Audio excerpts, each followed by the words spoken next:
Pemirsa, dalam beberapa hari terakhir, jumlah kasus COVID-19 di Bali menunjukkan angka penambahan yang tinggi. Namun pemerintah Provinsi Bali memastikan peningkatan COVID-19 dapat dikelola dengan baik. Gubernur Koster mengajak semua komponen masyarakat Bali untuk bersama-sama menghadapi pandemi dengan semangat kebersamaan.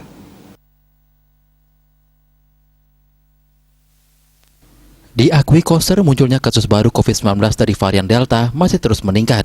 Bahkan sudah mencapai lebih dari 1.000 kasus baru per hari. Pada tanggal 28 Juli 2021, muncul kasus baru sebanyak 1.452 orang, sembuh mencapai 955 orang, dan yang meninggal sebanyak 44 orang.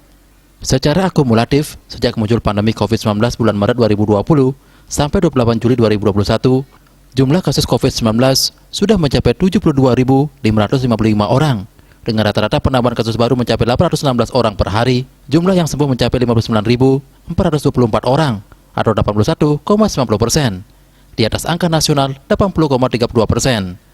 Jumlah yang meninggal mencapai 2.060 orang, atau 2,84%, di atas angka nasional 2,70%. Dan jumlah kasus aktif mencapai 11.071 orang, 15,26%, di bawah angka nasional 16,98%. Penambahan kasus baru paling banyak terjadi di Denpasar, Badung, Tabanan, dan Buleleng. Dari jumlah kasus aktif sebanyak 11.071 orang yang dirawat di rumah sakit, sebanyak 2.253 orang, atau 21,39%, di karantina terpusat sebanyak 1.495 orang, atau 13,50%, dan isolasi mandiri sebanyak 7.323 orang, atau 66,14%. Terlihat bahwa yang melakukan isolasi mandiri di rumah sangat tinggi, yang berpotensi terjadi penularan COVID-19 dalam klaster keluarga dengan sangat cepat, yang menjadi ciri penularan jenis COVID-19 varian Delta, sehingga jumlah kasus harian meningkat cepat. Banyaknya kasus aktif yang dirawat di rumah sakit memerlukan layanan kesehatan yang memadai, namun masih dapat diatasi dengan baik. Jumlah tempat tidur untuk perawatan pasien bisa tersedia sebanyak 2.344 tempat tidur, yang sudah terisi sebanyak 1.803 tempat tidur, atau 78,84%. Jumlah tempat tidur untuk perawatan pasien intensif di ruang ICU tersedia sebanyak 289 tempat tidur di 14 rumah sakit rujukan, yang sudah terisi sebanyak 206 tempat tidur, atau 71,28%. Banyaknya pasien yang dirawat di rumah sakit juga memerlukan kesediaan tenaga dokter dan para medis dalam jumlah yang memadai. Asungkaru sampai saat ini dapat diatasi dengan baik.